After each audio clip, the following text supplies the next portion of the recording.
So when we look at what happened last night in our city, yesterday afternoon, last night, who's to blame for that? Well, I mean, I just have to say, dial back time to Thursday. None of this needed to happen. Why did we need to have raids here? It was very clear that if raids happened here, that the community was going to respond in a very negative way. I tried to make that case.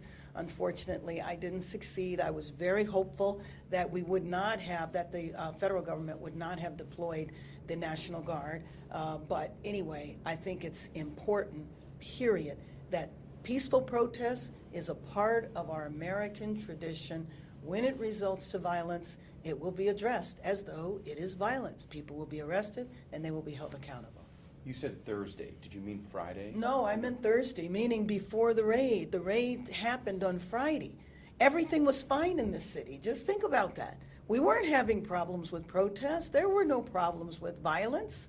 The raids happened on Friday, and in response to especially the arrest of David Huerta, one of the most respected labor leaders that we have in the city, him being injured, going to a hospital. Still in federal custody. Yes, he's still in federal custody. If I understand it right, his arraignment is today. But all of that creates fear and tension in our city. And you know, we have to think about the families on Friday, 3 different workplaces where raids took place. Many of those family members have not been in contact with their relatives.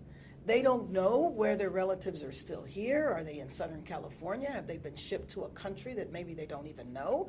And so the instability that that creates. And we went through this before in the last administration, the last Trump administration. Have you spoken to President Trump? Have you spoken directly to the administration? I have spoken directly to the administration. I have not spoken to President Trump. I might reach out to him in the next few days.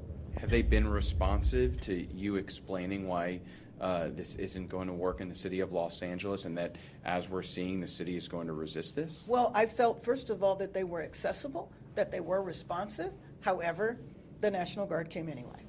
But about the National Guard, Trump has promised 2,000 members. Right. I heard yesterday there was about 300. Right.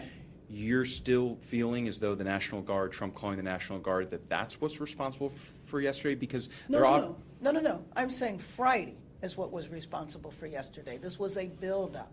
You know, our city was peaceful before the raids took place. So you are correct. He called for 2,000 soldiers. There's 200 in the city of Los Angeles and another 100 in the adjacent city of Paramount.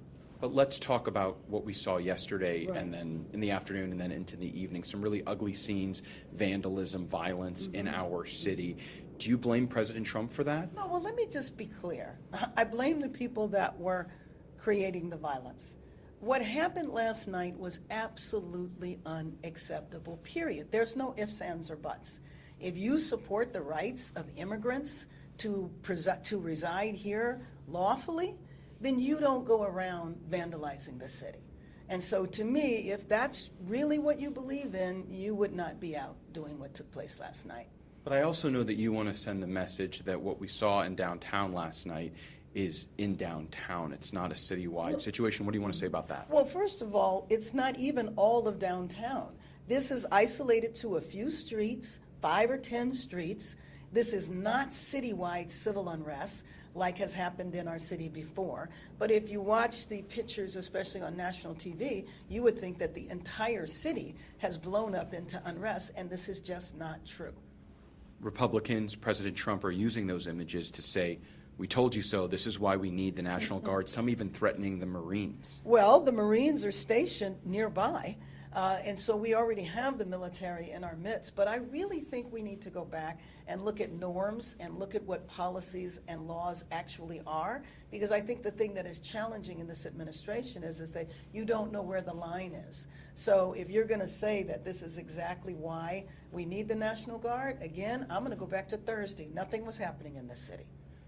It's hard to predict what happens next.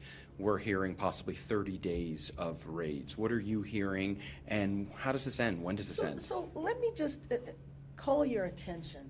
Imagine what that means to families. Imagine how many adults are afraid to go to work because they don't know if they're going to be home to see their children, having no idea when and where these raids take place. You create this sense of fear and terror in a population that is just completely unnecessary. When the president came in, he talked about arresting violent criminals. He talked about drug dens. He didn't talk about Home Depot. And so really, day laborer centers at Home Depot where people are just trying to work and make a living, we're going to raid that? That's not what